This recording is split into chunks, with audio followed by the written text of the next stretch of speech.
자, 오늘은 세 번째 시간입니다. 어떤 세 번째 시간이죠? 성전에 올라가는 노래. 세 번째 시간, 시편 122편입니다. 먼저 우리 성경 함께 본문 읽어보도록 하겠습니다. 제가 한 절 읽고 또 우리 형제 자매들이 한 절 읽고요. 서로 교도하겠습니다. 사람이 내게 말하기를 여호와의 집에 올라가자 할 때 내가 기뻐하였도다.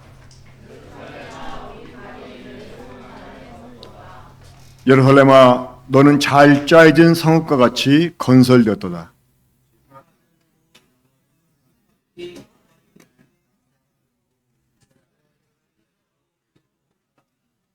거기에 심판의 보좌를 두셨으니 곧 다윗의 집의 보좌로다.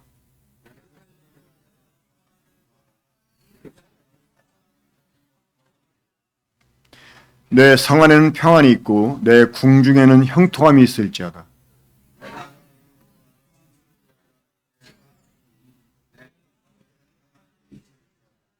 여호와 우리 하나님의 집을 위하여 내가 너를 위하여 복을 구하리로다.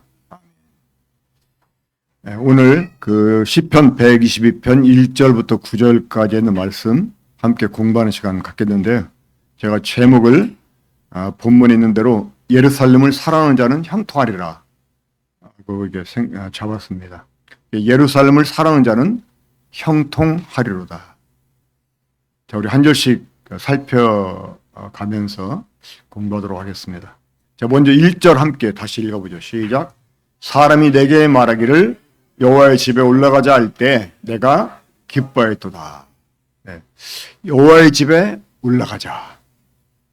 네. 올라가자라고 말해주는 사람하고 또 그 올라가자라고 할 때 따르는 사람하고 여기 보면 이 시편 그 120편 기자는 그렇게 고백합니다. 어떤 사람이 자기한테 말하기를 우리 여호와의 집에 올라가자라고 했을 때 기뻐했다는 거예요. 자, 예루살렘은 이제 본문을 설명하다 보면 또 그 부분도 그 설명이 되겠습니다만은 그 예루살렘은 이 교회를 상징을 합니다. 그러니까 예루살렘 성 안에 있는 성전은 하나님의 본체이신 참 성전 되신 예수 그리스도를 가리킨다면 이 예루살렘은 성전을 이렇게 가지고 있는 그 교회라고 이렇게 말할 수가 있습니다. 자, 2절 한번 다시 2절도 함께 읽어보죠. 시작. 예루살렘아, 우리 발이 내 성문에 안에 섰도다.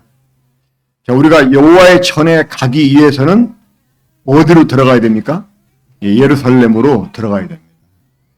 그러니까 우리가 그 하나님의 전을 가기 전에 예루살렘에 들어가야 되는 것처럼 우리가 하나님을 아련하기 위해서 우리가 하나님을 그 뵙기 위해서는 교회로 먼저 들어가야 돼요. 아까도 말씀드렸지만 성전은 그리스도를, 예루살렘은 이 그리스도를 모신 교회를 상징을 합니다. 우리 요한계시록 21장, 22장에 보면 새 예루살렘 그 말씀 나오잖아요. 그 천사가 요한에게 뭐라고 그 먼저 이야기를 하냐면 내가 너에게 어린 양의 신부를 보여주겠다라고 말합니다. 그래서 요한이 하늘을 보니까 그때 뭐가 내려와요? 그 새 예루살렘이 내려왔어요. 근데 그 뒤에 그런 말씀이 있어요. 이는 마치 신부가 신랑을 위하여 단장한 것 같더라. 그러니까 그 새 예루살렘은 바로 그리스도의 신부인 교회를 상징하는 것입니다. 많은 사람들이 그 새 예루살렘을 어떻게 오해하냐면 구원받은 성도가 들어가 사는 성이라고 생각을 해요. 그래가지고 막 우리가 하늘에 가면 우리가 밟는 막 길이 금이고 이 새 예루살렘 보면 길이 금이잖아요. 그렇죠? 그리고 그 벽들이 온갖 보석으로 되어 있고 거기에 12문이 있는데 12문은 각 문마다 하나의 커다란 진주로 되어 있어요.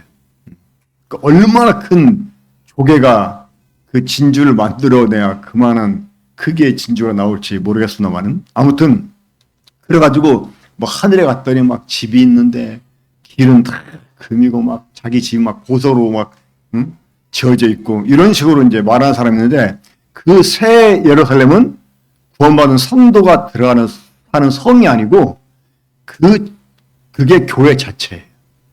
그러니까 완성된 교회가 그 새 예루살렘 모습으로 나타난 것입니다. 근데 그 새 예루살렘에는 성전이 없다고 그랬어요. 왜? 이는 하나님과 어린 양이 친히 성전이 되시기 때문에. 그러니까 이미 그 예루살렘 그 자체가 하나님의 처소나 마찬가지인 거예요. 하나님과 어린 양이 거기 거하시면서 그 새 예루살렘을 통해서 만국을 이렇게 통치하게 됩니다. 그리고 그 만국의 왕들이 하나님을 이렇게 뵈려면 새 예루살렘에 들어야만 됐다고 하는 거예요. 그러니까 교회를 통해서 이제 그 사람들이 하나님을 이렇게 볼 수 있다는 것입니다. 그러니까 이 성전에 올라가려면 예루살렘에 들어와야 돼요. 하나님을 사람들이 보려면 교회로 와야 돼요. 이 교회는 마치 예루살렘이 성전을 가지고 있었던 것처럼 이 참 성전인 그리스도를 가지고 있기 때문에 그렇습니다. 자, 3절도 함께 읽겠습니다. 3절. 자, 시작. 예루살렘아, 너는 잘 짜여진 성읍과 같이 건설되었도다. 자, 예루살렘은 이제 교회를 상징한다고 말씀드렸었는데, 이 교회는 그리스도의 몸으로서 일종의 이 조직체입니다. 자, 교회가 무슨 조직이냐? 이렇게 말하는 사람들이 있어요. 근데 사실은 조직입니다. 자, 우리들의 몸이 조직체가 아닙니까? 우리들의 몸은 조직체입니다. 하나님이 얼마나 치밀한 설계에서 만든 조직체인지 모릅니다. 근데 다만 일반적인 사회 조직체와 좀 다른 게 있죠. 하지만 교회도 조직체예요. 유기적인 조직체다 이렇게 말할 수가 있습니다. 그렇기 때문에 이 하나님이 정하신 뜻대로 교회는 좀 체계화될 필요가 있습니다. 이 신약 성경 우리가 보면서 이제 그 우리 교회 특징을 얘기할 때 그거를 이제 사람들이 이제 용어를 잘못 사용하겠다고 생각을 하는데요. 이 교회 진리 그러잖아요. 교회 진리 사실 이 말은 성경에 없는 말이에요. 성경적으로 봐도 이게 좀 틀린 표현이에요. 한 번은 제가 전도집판사 이렇게 갔을 때 거기 이제 그 책임자로 계시는 형제님한테 형제님 제가 물어볼 게 있는데요. 이 전도출판사 나온 책들 보면 항상 거기에 뭐가 써 있어요? 그리스도의 복음과 진리를 전하는 전도출판사. 그래서 이제 그거 본따 가지고 우리들 모임에서도요, 어떤 지역교회는 그리스도의 복음과 진리를 전하는 하고 이제 무슨 교회 이렇게 쓴 경우도 있었어요. 제가 그래가지고 물어봤어요. 복음하고 진리가 뭐가 다릅니까? 이 성경에 보면 너희가 진리의 말씀, 곧 너희의 구원의 복음을 듣고, 그러니까 이 진리가 복음이고 복음이 진리인데 그렇잖아요. 근데 뭐가 다른지 그리스도의 구원과 그리스도의 복음과 진리를 전하는 교회. 근데 왜 그렇게 말했겠어요?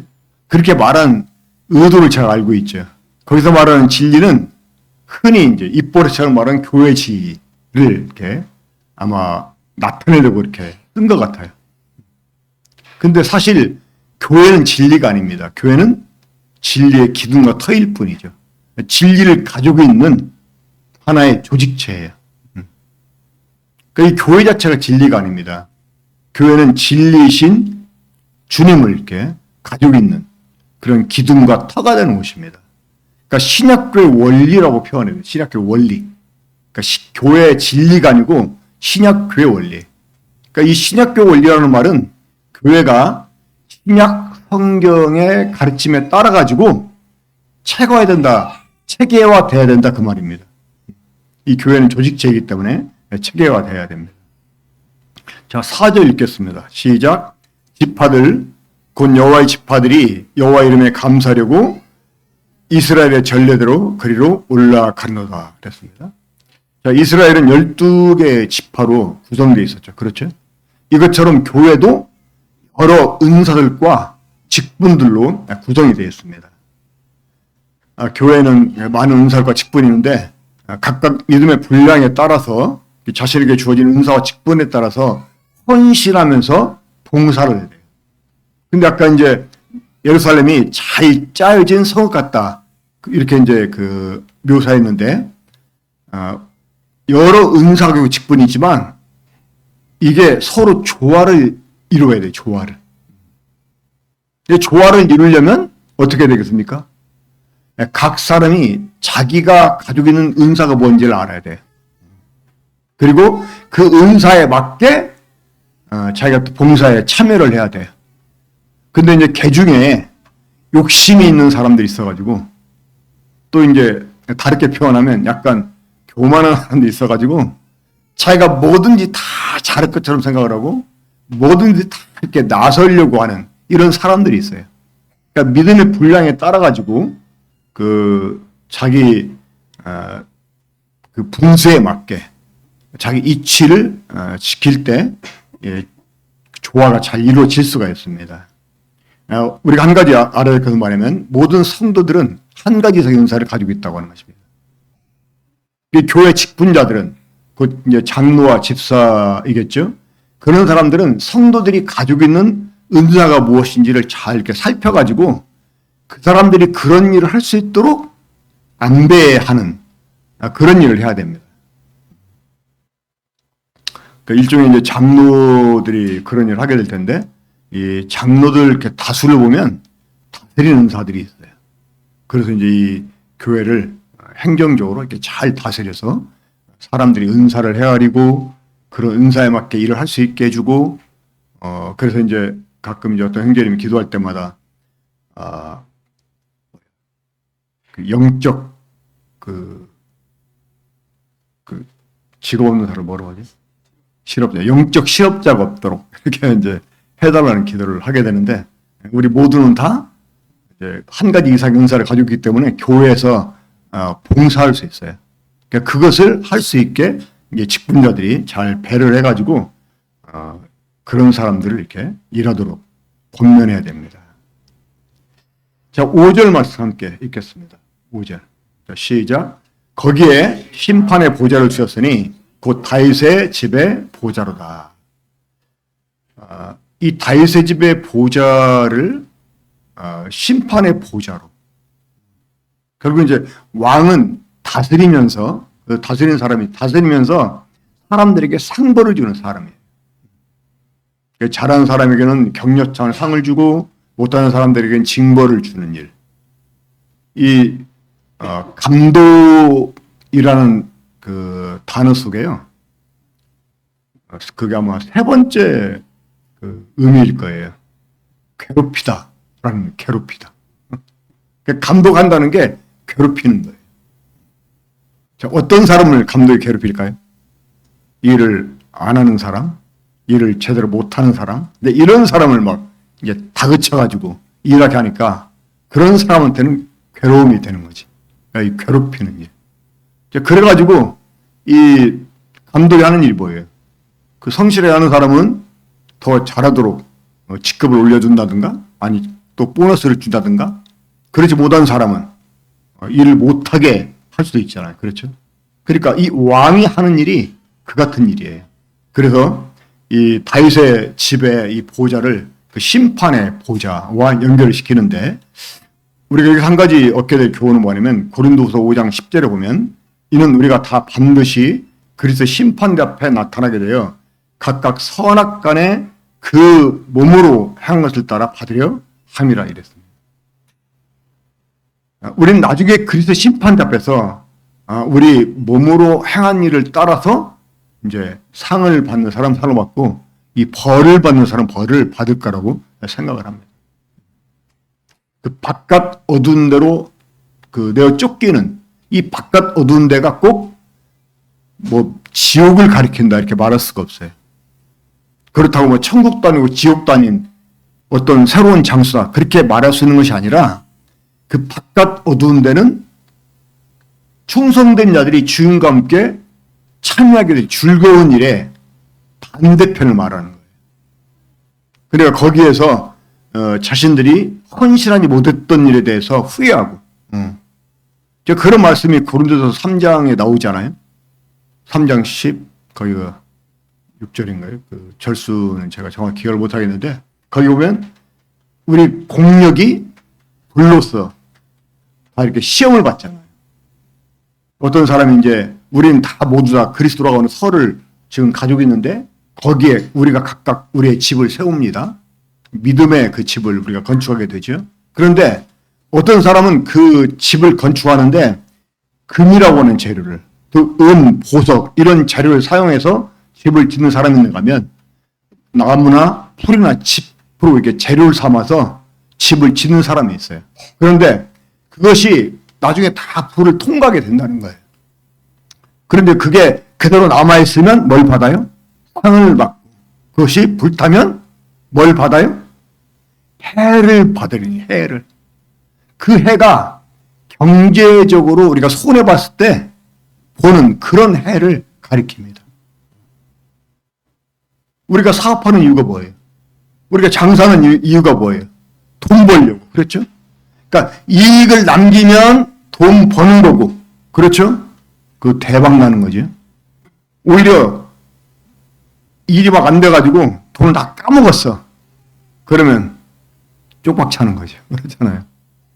그러니까 우리가 몸으로 행을 따라서 주말 심판대표가 그러니까 이제 심판을 받게 되는데, 그때 우리가 하나님 주님께로부터 상을 받을 수도 있고 또 해를 우리가 받을 수 있다고 하는 거예요. 근데 그 해가 뭔지는 모르겠지만 좌우지간 저는 그 해가 뭐라고 그 나름대로 이제 이해를 하고 있냐면 기회를 더 이상 가질 수 없게 됐다는 거예요. 그러니까 자기에게 주어진 기회를 헛된 것으로 다 망쳐버려가지고 이제 더 이상 주님의 심판 앞에서 한번 그 심판을 받고 나면 어때요? 다시 만날 기회가 있습니까? 없습니까? 없는 거예요.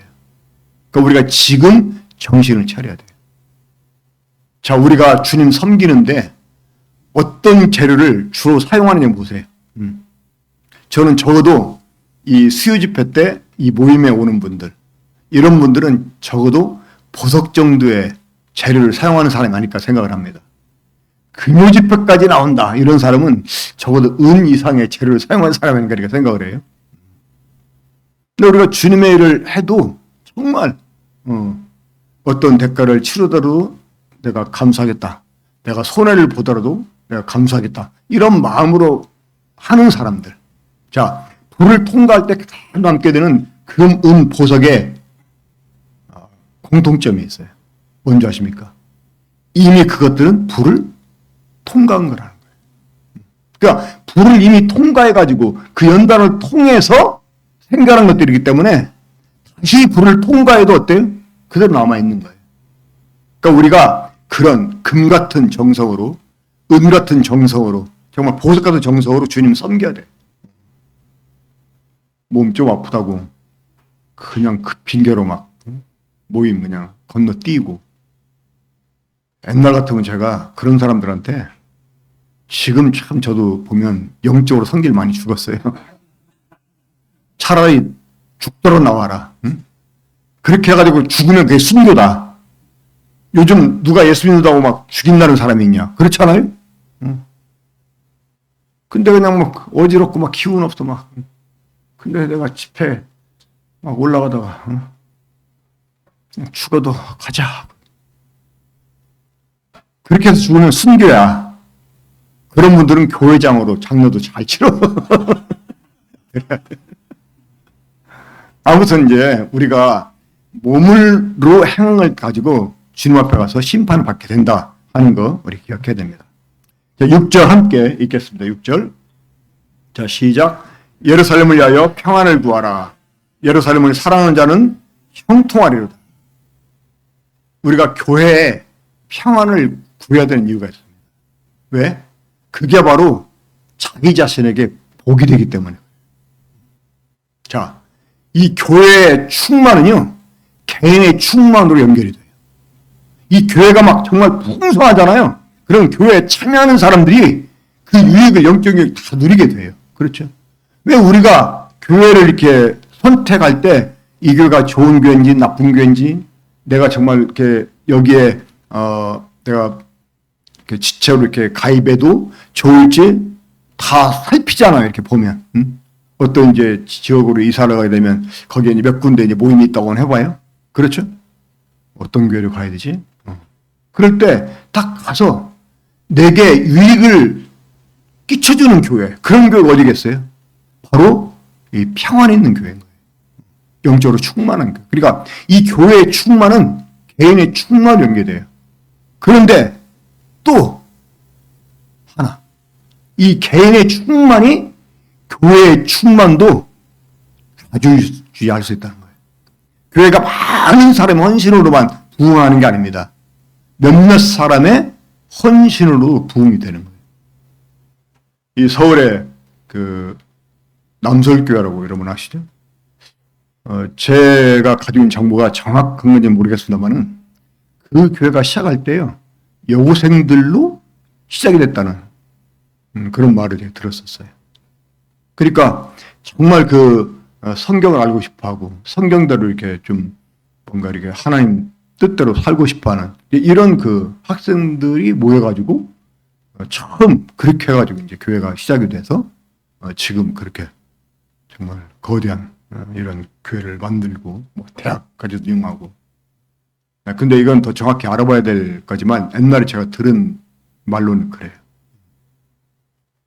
아마 대구 대명령교회도 지금은 좀 어지럽게 이렇게 교회가 됐으면 그 교회도 그렇게 몇몇 아가씨들로 이렇게 시작이 된 교회라고 알고 있습니다. 그러니까 이 몇몇 사람의 헌신으로도 교회가 부흥할 수 있습니다.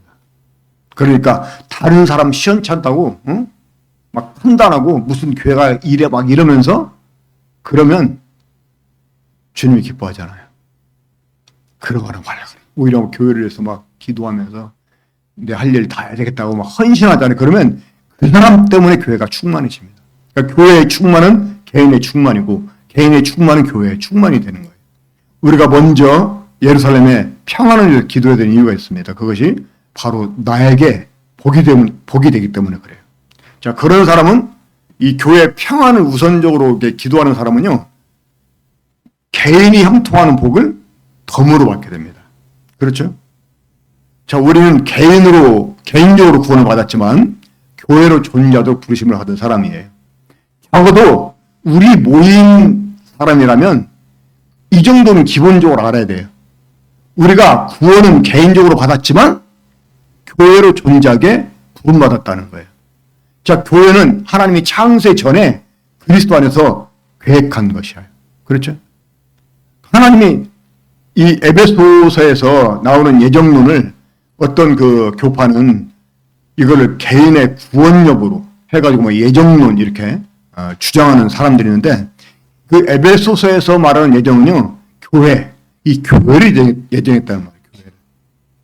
그리고 하나님이 창세전에 그리스도 안에서 그 어떤 것도 지어지기 전에 이 교회를 계획했다. 그러니까 교회가 하나님 마음속에 있었다고 하는 거예요. 그러니까 우리를 교회가 되게 부른 거예요. 그러니까 복음을 전하고 이 복음 전할 목적이 뭐냐? 개인의 구원에만 있는 게 아니에요. 그 사람을 교회로 두게 하려고 하는 거예요. 그러니까 우리가 이 교회의 형통함을 위해서 기도를 해야 됩니다. 자, 우리 7절, 8절, 9절, 3절 함께 읽겠습니다. 시작. 내 성 안에는 평안이 있고 내 궁중에는 형통함이 있을지어다.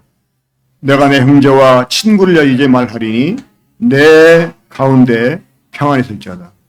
여호와 우리 하나님의 집을 위하여 내가 너를 위하여 복을 구하려다. 예. 자, 이 교회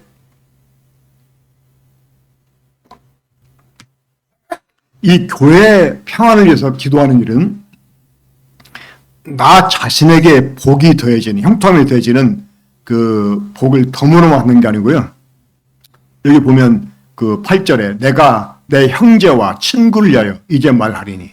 그러니까 교회를 위해서 기도하는 것이 교회의 또 다른 성도들을 위해서 기도하는 그들의 그 복을 위해서 기도하는 것이 것과 동일하게 된다고 하는 것입니다.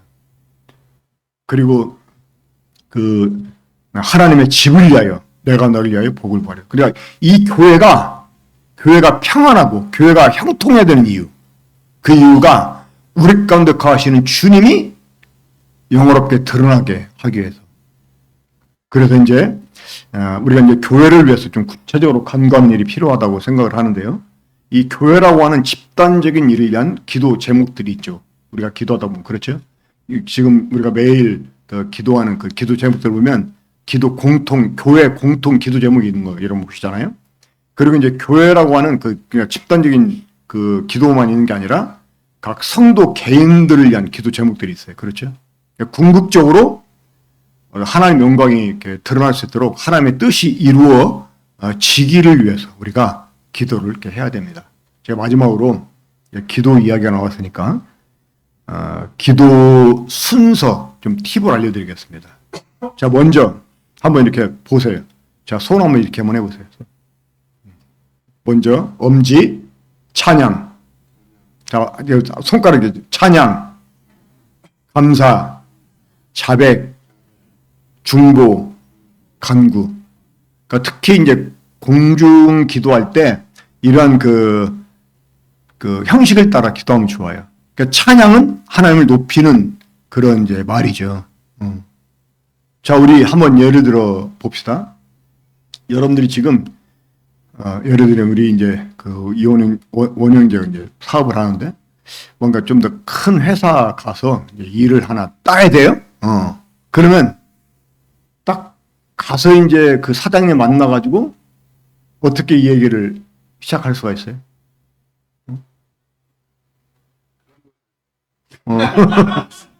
이제 들어가면 아이고 이렇게 만나주셔서 감사합니다. 이렇게만 하는 것보다 그렇죠? 이렇게 회사 이렇게 오다 보니까 회사 참 잘 지셨네요. 응? 그리고 직원들 봐도 막 다들 막 참 이게 똑똑해 보이고 일도 참 잘하겠네 또. 이런 회사 사장님이시니까 얼마나 대단하시겠어요? 하고 칭찬하는 일 하잖아요. 그래 안 그래? 응. 다짜고짜 감사합니다. 안 하잖아요. 근데 여러분들 기도할 때 어떻게 해요? 무조건 하나님 감사합니다. 그렇게 하고 기도 시작하잖아요. 그렇잖아요. 그러니까 하나님께 먼저 찬양의 말을, 이렇게 하나님 높이는 말을 먼저 하는 거예요.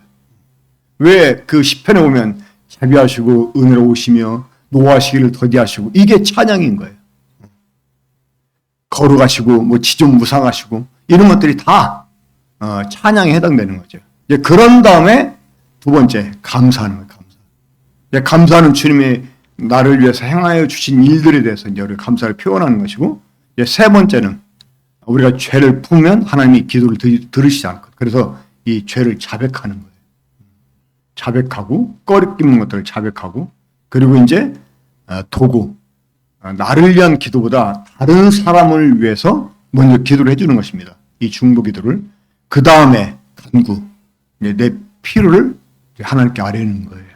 그러니까 이런 그 다섯 가지 형태, 다섯 가지 순서에 의해서 우리가 개인적으로 기도할 때도 한번 그렇게 일부러 해보세요. 일부러.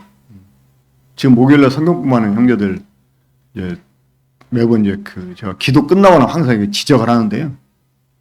어떤 사람들이 거기에 맞춰서 막 해보려고 애를 쓰는 사람이 있기도 하고, 보면 또 어거지로 막 뜻대로 맞춰서 하는 경우도 있고. 근데 이제 또 잊어버리고 그냥 막 전에처럼 습관처럼 할 때도 있고. 그럴 때마다 제가 이제 지적을 하는데, 근데 이제 보다 보면 그 주일날 공적 기도할 때 보면 그렇게 하려고 이제 이미 그게 이제 습관이 돼 있는 그런 형제도 있음을 제가 이제 확인하게 됩니다. 자, 오늘 말씀 공부한 거 가지고 교회가 평안해야 되는 이유가 뭔지, 또 그 평안을 위해서 기도 외에 내가 할 일이 무엇인가 함께 토의하는 시간 갖고 오늘 모임 마치도록 하겠습니다. 함께 기도하겠습니다. 아버지 하나님은 우리를 위해서 좋은 계획을 갖고 계시고 그 계획 가운데로 저를 인도해 주셔서 주님과 함께 영화롭게 참 되기를 원하시는 하나님이시옵나이다. 이제 그런 하나님이시기 때문에 우리들에게 하나님의 계획을 말씀해 주시고 또 이런 말씀을 듣게 하시니 감사를 드립니다. 오늘 저희들이 이 말씀 가지고 함께 토의하게 될 때 성령님이 저희들을 계속해서 더 풍성하게 가르쳐 주시옵기를 바라오며 이 모두를 주 예수님의 이름으로 기도합니다. 아멘. 네, 말씀 마치겠습니다. 그 뭐 받았습니까?